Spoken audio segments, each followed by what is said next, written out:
जी अस्सलाम वालेकुम रहमतुल्लाहि व बरकातुहू। बुरानों में घिरे पाकिस्तान की सियासी सूरत हाल अपने सियासी जीरे ब्लेडों और बनारसी ठगों की वजह से बड़ी दिलचस्प मरहले में है।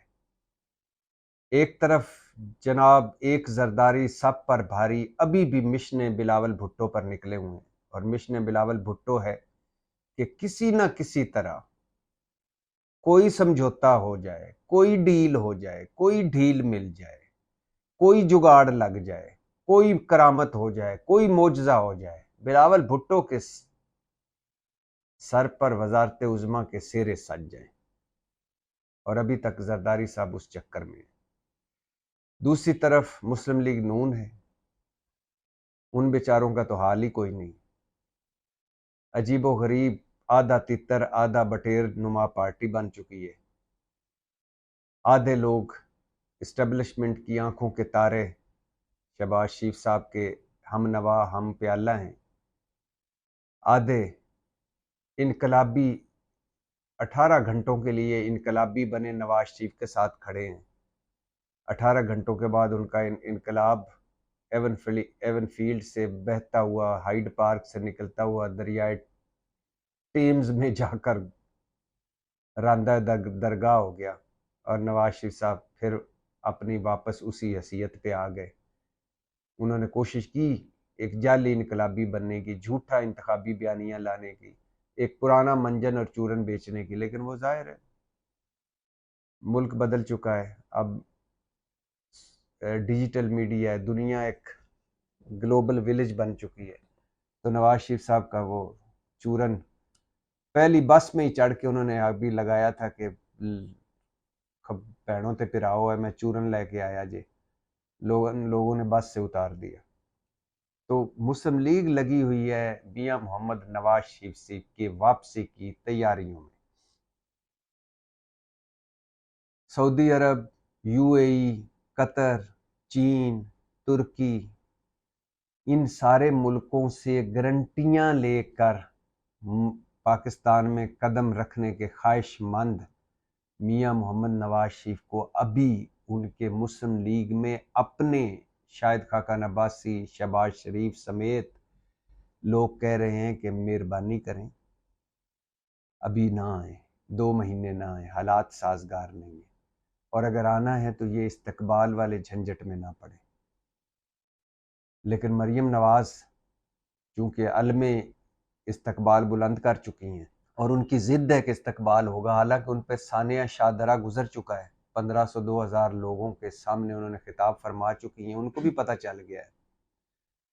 और अब तो बिलावल भुट्टो ने भी जुगत मारी है कि जो मुस्लिम लीग के वज़ीर बनने वाले, फ़ायदे चुकने वाले, उनका कायद आ रहा है, तो लोग ही नहीं निकल रहे, मुझे खबरें मिल रही हैं। बिलावल भुट्टो साहब, आप भी ज़रा किसी दिन कहें ना कि मेरा इस्तकबाल करें, तो पता चले कि लोग कितने निकलते हैं। जो आपने हाल किया है, किसी को निकलने जोगा छोड़ा है।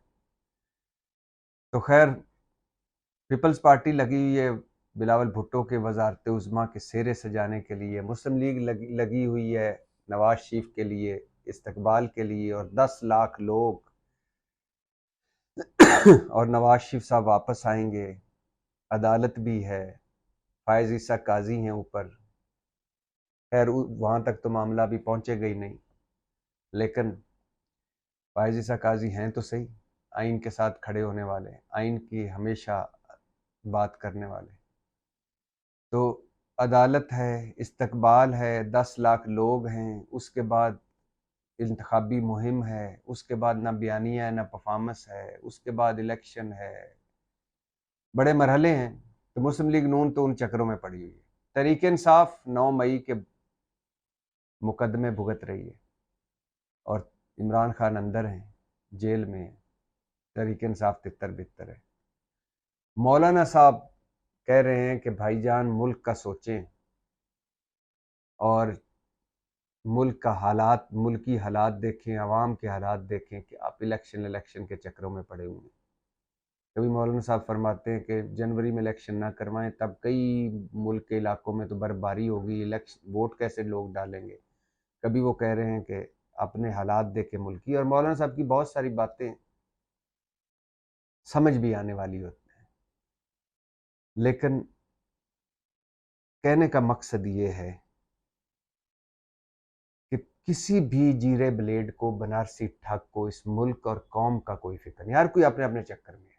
तरीक इंसाफ तो चलो, उसके सर पर तो 9 मई आग पड़ा, वो तो भुगतना ही था उसने, अब भुगत रही है। बाकी देखें, किसी ने कभी कोई बात की हो महंगाई की, बेरोजगारी की, गुर्बत की, किसी ने कोई बात की हो, शहबाज शरीफ ने प्रेस कॉन्फ्रेंस की एक झूठी सी, और उसमें वही वही घिसी पिटी तक बातें करके वो चले गए। बिलावल भुट्टो हर चौथे दिन निकलते हैं कहीं से और घिसी पिटी बातें करके चले जाते हैं। नवाज शरीफ वो मफरल सर लपेटा हुआ होता है, रंग बिरंगे कपड़े माशाल्लाह नवाज शरीफ साहब ने पहने होते हैं, वो कभी इवन फील्ड में अलविदाई मुलाकातें फरमा रहे हैं। मुल्क का क्या हाल है कोई पता नहीं। ये अपने चक्रों में लगे हुए हैं, हमें अपने चक्कर पड़े और मुल्क चक्रो चक्री है।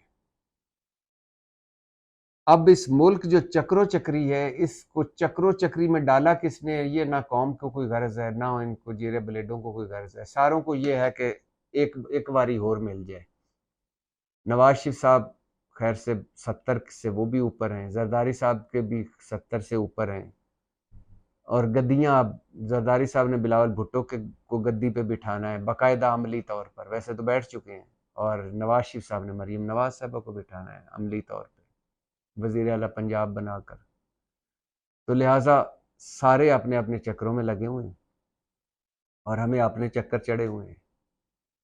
आप बस इन चक्रों को एंजॉय करें और नारा मारे मेरे साथ, पाकिस्तान जिंदाबाद।